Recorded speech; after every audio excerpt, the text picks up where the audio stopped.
The email arrived at 2:13 a.m., which already told me someone wanted it to feel unofficial. No university banner, no signature block packed with titles, no cheerful links to FAQs. Just a subject line: fellowship placement, final confirmation. And then a short paragraph that began, almost offensively casual. Congratulations. Your placement has been approved. You will receive travel instructions within 48 hours. Your discretion is required. I reread it twice, waiting for the sender address to reveal itself as a prank or a fish. It didn't. The only attachment was a one-page PDF with a time, a location, and 2 sentences that made my stomach tighten. You will not bring recording devices. You will not attempt to contact outside parties while in transit. Underneath was a line I remember because at the time it felt like a joke, and now I know it wasn't. If you hesitate, do not come. I didn't hesitate. That's the truth, and it doesn't flatter me. I told myself it was professional. I told myself it was earned. But if I'm honest, what I felt wasn't courage. It was curiosity with a respectable mask. They didn't fly me directly.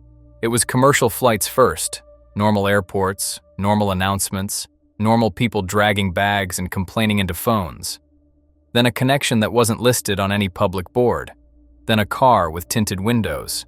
Then a small airstrip that smelled like salt and gasoline. At every step, I expected someone official to explain what was happening. No one did. They were polite, but not warm. Efficient, but not friendly. The kind of people trained to make you feel like you're being accommodated while also being managed. My phone disappeared early. Company policy, the woman said, smiling as if she'd just asked me to remove my shoes at security. She offered a padded envelope and a numbered tag, like it was a coat check. I laughed a little, because that's what you do when you want to pretend you're still in control. Just for travel, I said. Just for travel, she agreed. It was my first lesson in the island's language. Not lying exactly, just repeating. When I finally saw the other fellows, it was in a small waiting room with no windows and a humming air conditioner that never seemed to reach the corners. There were 3 of them. Elena Rossi introduced herself first. Calm eyes, posture that suggested she'd learned to carry tension without spilling it. Daniel Cho was next. Quiet, attentive, already cataloging everything around him like it was data. Amara Singh sat a little apart. She looked up, smiled once, then looked away, as if smiling cost her something. We made polite fellowship small talk, schools, programs, funding guesses. How did they contact you? Have you heard of this lab before? Nobody had. Nobody admitted it anyway. Then a man in a neutral uniform opened the door and said, "We're ready." Not boarding, not departing. Ready. As if the trip was a procedure. The boat was the last leg, and it was the first time the world felt truly empty. No other vessels, no coastline, just water and a bleached sky. We sat under a canopy while the engine drummed steadily. Elena kept her hands folded, thumb rubbing the side of her finger, small tell. Daniel watched the water with interest that looked like peace. Amara stared at nothing, expression composed, shoulders tight. I expected ruin when the island emerged, jungle, old buildings, something hidden. Instead, it was designed, dense green pressing close, cut by clean lines, low structures, walkway rails, solar arrays, a dock that looked measured and approved. A campus, I thought again. But not one you could visit, one you were brought to. A sign greeted us. Welcome, Research Territory 7.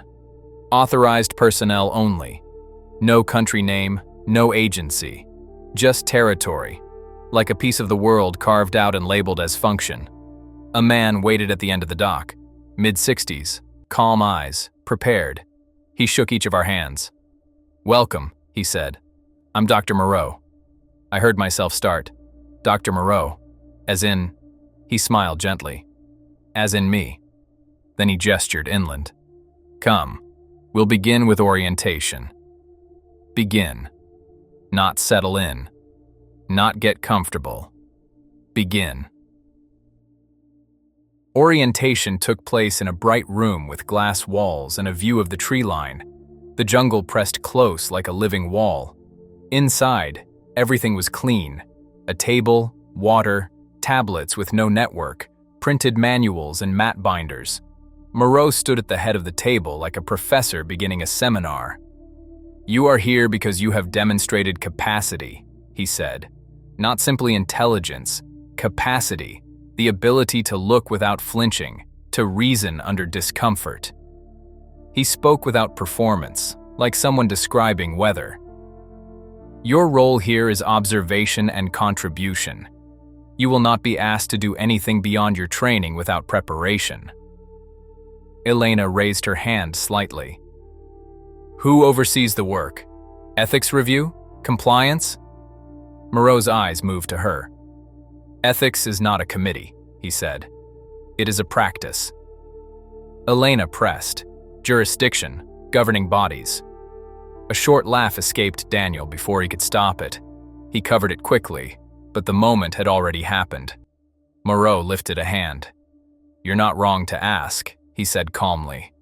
It's simply irrelevant here. I felt something in me resist that word. How can it be irrelevant? I asked, as if oversight were a natural law. Moreau's amusement was clinical. Because you are thinking in domestic terms, he said. As if oversight is inevitable. Elena flushed. So there's no oversight.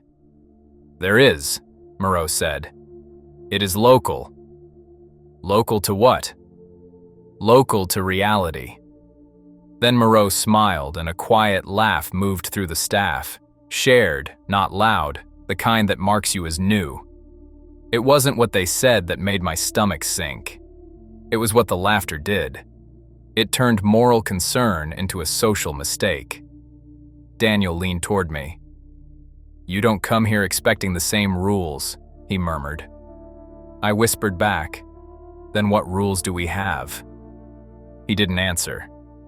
Moreau tapped the binder. These are the protocols, he said. They will keep you safe, and they will keep our work stable. Protocols, Elena repeated. Language matters here, Moreau said. You will find that out quickly. We were assigned quarters, simple, comfortable rooms with locks that could become safety or imprisonment depending on context. We were given badges with our names and a numeric designation underneath. Alex Mercer, Fellow 4, Elena Rossi, Fellow 2, Daniel Cho, Fellow 1, Amara Singh, Fellow 3. The numbers bothered me more than I expected. Numbering is what systems do when they want to run smoothly. At lunch, Elena tried again with a staff member. If something goes wrong, what legal framework applies? Who do we call? The woman smiled like someone humoring a bright child. Oh, we don't do that, she said. Elena waited. We don't do external escalation, the woman continued. It disrupts containment. Containment, Elena repeated. You'll see, the woman said. Daniel laughed softly into his water cup. Elena looked at him like she might throw the cup. Amara stared at the table, fingers flat on the wood, as if reminding herself it was solid. I felt a heat behind my eyes, not anger, not fear, embarrassment. Because part of me understood. We had been chosen not because we were brilliant, but because we were portable. We could disappear for a while without anyone making noise loud enough to reach this place, and we had agreed to it. 2 days later, though time on the island began to feel like it belonged to someone else's schedule, we were brought to the lower facilities. A glass corridor ran between buildings, elevated slightly above the ground. Beneath it, vines crawled across the soil like nerves. The jungle pressed close, leaves tapping the glass when the wind shifted, as if the island itself was curious. Moreau walked with us, hands clasped behind his back. "You will see things that challenge your categories," he said. "You must not confuse discomfort with harm." Elena muttered, "That's a convenient sentence." Moreau heard her anyway. "Yes," he said calmly. "Convenience often looks like evil when you're new." Daniel's eyes flicked toward Elena in warning. Amara lagged behind. I slowed to match her. "You okay?" I asked. "I'm fine," she said, flat as if she'd practiced it. We reached a door with a keypad and a small camera lens above it. A staff member scanned Moreau's badge. The lock clicked like a hotel. Inside, the air was cooler. It smelled like antiseptic and something else. Something animal, but not barnyard animal. Closer to skin. We stopped in a bright room with a wide observation window. On the other side was a space that looked at first glance like rehabilitation. Soft flooring, benches, drinking stations, equipment that could have been for physical therapy. Then a figure moved into view. Upright, shoulders, hands, but subtly wrong in proportion. It looked toward the glass. Its eyes were the worst part. Not because they were monstrous, because they were recognizing. Elena inhaled sharply. Amara made a small sound. Daniel leaned forward, fascinated. My body tightened. Primitive inventory. Moreau watched our reactions like a man watching instruments. "This one is stable," he said. "We refer to them as a cohort, not individuals, not initially." Elena turned on him. "Why not individuals?" "Because individuality is the reward of stability," Moreau said. The being stepped closer and pressed its palm to the glass, long fingers, thick nails. It opened its mouth. A rough sound came out, shaped like language but not quite. Then it tried again, and the word formed clearly enough that I felt it in my bones. Water. Elena's face changed, fear replaced by grief. "Did you hear that?" she whispered. Moreau nodded as if acknowledging a data point. "Speech is emerging." "Emerging," Elena repeated, the word tasting wrong. The being kept its eyes on us. "Water," it said again, urgent. There was water behind it, visible and reachable. It didn't turn to it. It asked us. I looked at Moreau. "It's thirsty," I said. Moreau didn't look at me. "No," he said. "It's testing. It has water. It is testing the boundary of dependency." Elena's fist clenched. "So give it water anyway." Moreau turned his calm eyes to her. "And teach it what?" he asked gently. Elena breathed hard. "Teach it that we're not monsters." Moreau's expression didn't change. "Monsters is a moral category," he said softly. "We work in functional categories." A staff member entered through a side door. The being's posture shifted defensive. It looked at us once, quick, desperate, and lowered its hand. Not because it understood, because it obeyed. I realized then the island didn't need chains. It had conditioning, protocols, rules that sounded like science, and people who laughed when you asked what law applied. Dinner was in a bright common room that pretended it was casual. Long table, clean plates, water in glass pitchers, food that looked normal enough to make you forget, for a moment, where you were. Someone had chosen the lighting carefully, warm, flattering, the kind used in restaurants to soften faces and quiet questions.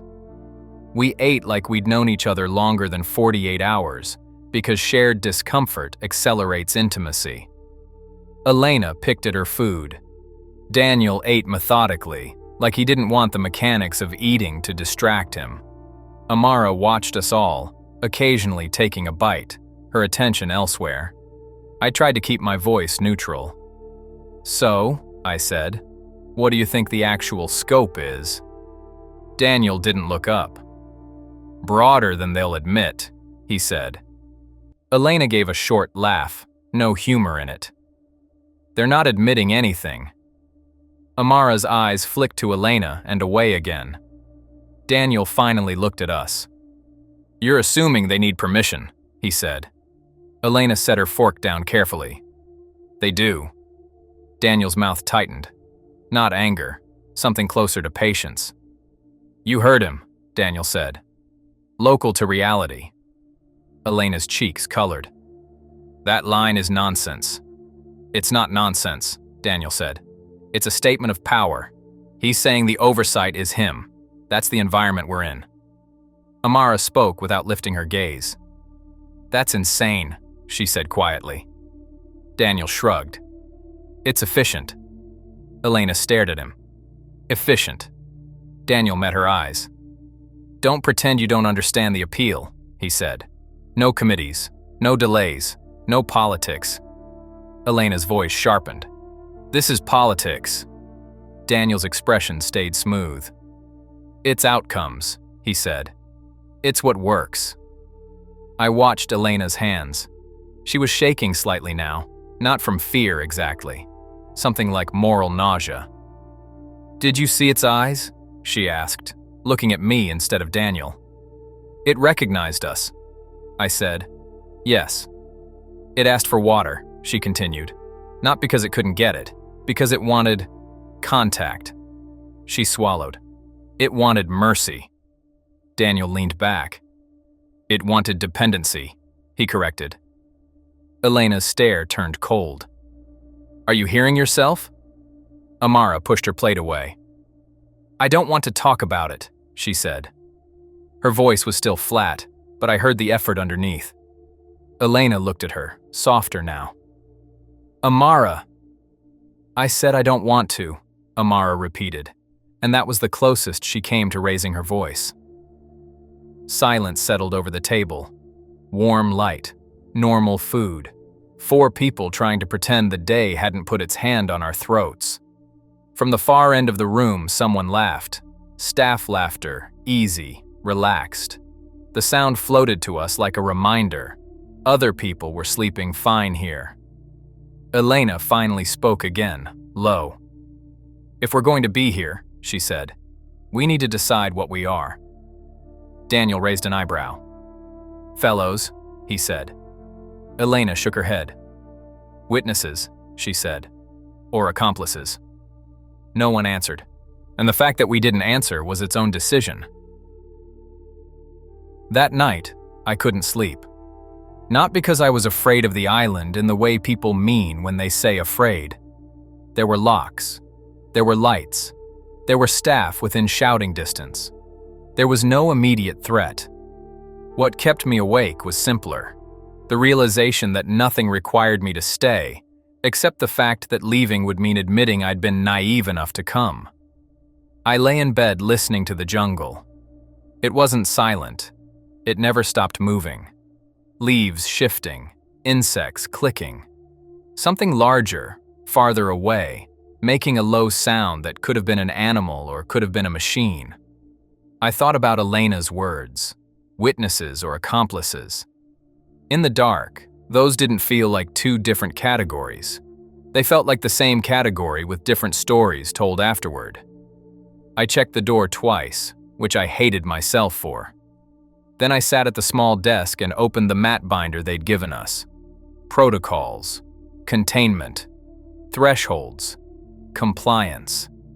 There was a section titled Behavioral Regression Indicators, another titled Escalation Procedures, internal only. The language was so clean it almost became meaningless. In the margins, someone had written a note in pen on one page, small and casual. Do not offer comfort unless instructed. I stared at it for a long time. Because it wasn't phrased like a warning. It was phrased like a rule someone had learned the hard way. And I realized, with a slow, sinking clarity, that there was an unwritten protocol beneath all the others. Do not let yourself become human here. The next morning, we were led into a smaller room that smelled faintly of disinfectant and warm plastic. A screen mounted on the wall displayed a simple title in black text. Behavioral Stability, Orientation Module. Moreau stood beside the screen, hands loosely folded, as if he were about to teach a routine lecture. A staff member started the module, and a calm recorded voice began listing principles in a tone so neutral it sounded merciful. Maintain upright posture. Use assigned language. Do not mimic animal behavior.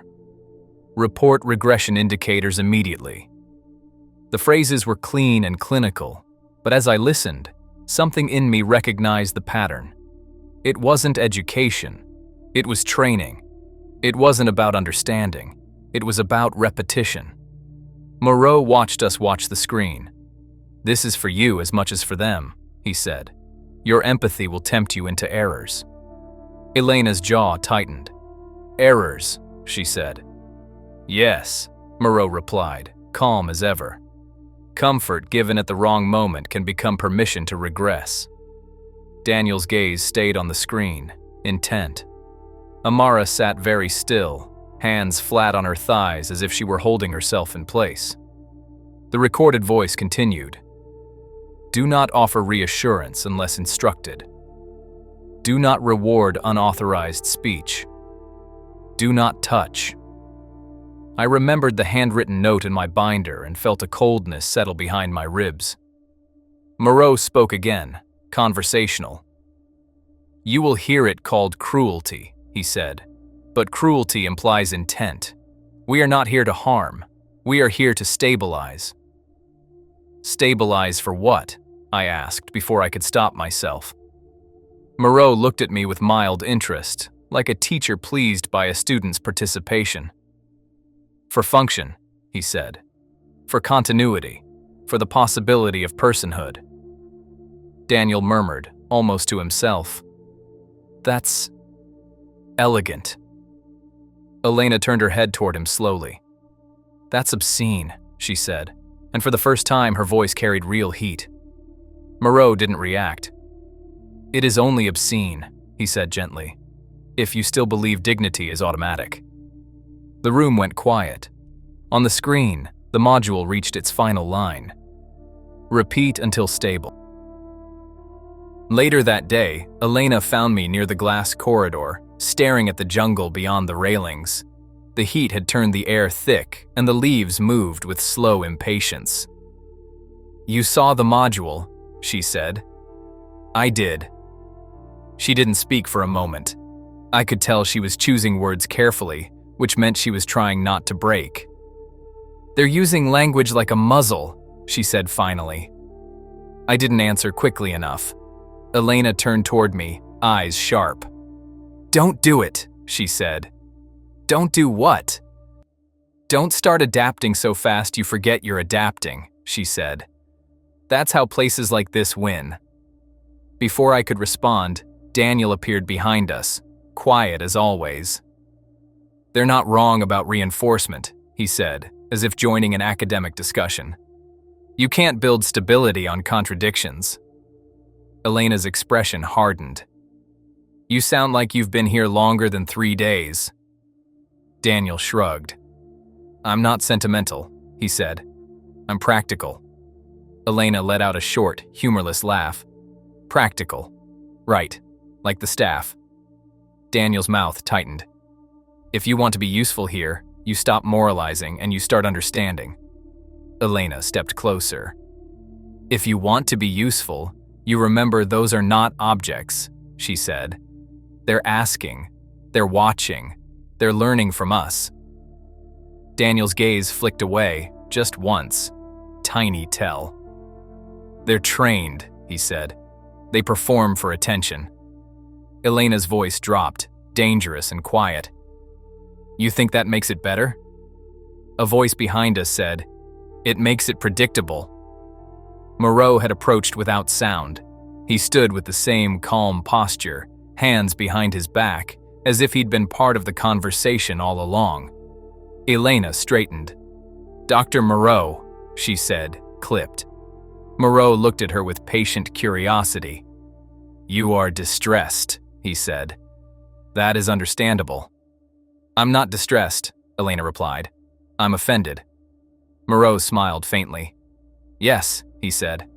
That often comes first. Elena stared at him. What you're doing is wrong. Moreau's eyes didn't change. Wrong, he repeated gently, tasting the word. A domestic word. Elena's throat moved as she swallowed. Human, she said. A human word. Moreau's smile softened, almost kind. You are not in Kansas, he said, and for the first time the line landed not as humor, but as warning. You are in a place where outcomes are not negotiated. A quiet laugh came from a staff member passing behind him.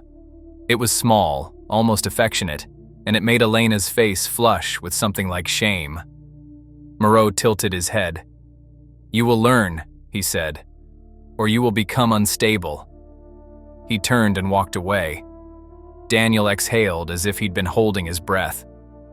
Amara appeared at the corridor entrance, pale, eyes fixed on the floor. Elena watched Moreau go, then whispered, mostly to herself, That's the threat. And I realized she was right. Not a cage, not a weapon. That evening the alarms didn't sound. If anything happened on the island, it happened quietly. We were in the common room again, pretending to eat like normal people, when a staff member entered and spoke to Moreau in a low voice. Moreau didn't change expression. He listened, nodded once, and set his glass down. Fellows, he said, calm. Please remain here. Elena stood immediately. No, she said. If something's happened. Moreau looked at her as if she were a child interrupting a lecture. Remain, he repeated. Elena hesitated, then sat, rigid. Moreau left with 2 staff members. The door closed behind him. Daniel kept eating. Amara's hands shook so badly she pressed them beneath the table. I tried to keep my voice steady. What do you think it is? I asked. Daniel swallowed, wiped his mouth. Regression, he said. Or aggression. Those are the usual categories. Elena stared at him. Usual, she said. Like you've read the manual. Daniel didn't deny it. Minutes passed, then more. No alarms, no shouting, just the hum of air conditioning and the distant sound of the jungle, endlessly alive. Finally, someone returned. A staff member, not Moreau. She walked to the water pitcher, poured a glass, and drank it slowly, hands steady. Elena's voice rose. What happened? The staff member looked at her, expression neutral. A subject became unstable, she said. Is it hurt? Elena asked. The staff member paused just long enough to be deliberate. Stability was restored, she said. That's not an answer, Elena snapped. The staff member's eyes flicked to me, then away. It is an answer, she said softly. It's the answer we use here. Amara made a small sound, almost a sob, and stood abruptly, chair scraping. She walked out of the room too fast, as if her body had decided before her mind did. I followed her into the hallway. She was leaning against the wall, eyes shut, breathing hard through her nose like she was trying not to vomit. Amara, I said quietly. She opened her eyes and looked at me with something raw and frightened. I heard it, she whispered. Heard what? Her lips trembled. The sound it made, she said. It wasn't animal. It wasn't human. It was... She swallowed. It was begging. I felt the world tilt, just slightly. Because I realized the island's greatest advantage wasn't secrecy or distance. It was that it could make suffering happen behind closed doors, and then return to dinner as if nothing had occurred. Amara slid down the wall and sat on the floor, staring at her hands like they belonged to someone else. I can't do this, she whispered. And for the first time, I believed her. The next day, Moreau asked me to walk with him, not in a way that felt like a request, in a way that assumed compliance. We followed a narrow path that cut between buildings and into a section of jungle where the infrastructure thinned. The air grew wetter. The leaves pressed close. Insects clicked like small machines. Moreau moved easily, unhurried. "You have been quiet," he said. "I've been observing," I answered. Moreau nodded as if approving. "Observation is a form of discipline," he said. "Most people confuse it with passivity." I didn't know what he wanted, which meant he had already gained something. Uncertainty is a kind of control. Moreau stopped beside a small clearing where the trees opened just enough to reveal a fenced area half hidden by vines. Something moved inside, quick, low, unseen. "You are wondering about jurisdiction," he said. I didn't deny it. Moreau's eyes stayed on the fence. "People believe law is a moral force," he said. "But law is geography. It is paperwork. It is distance. Here, the distance is the point." He looked at me then, calm and intent.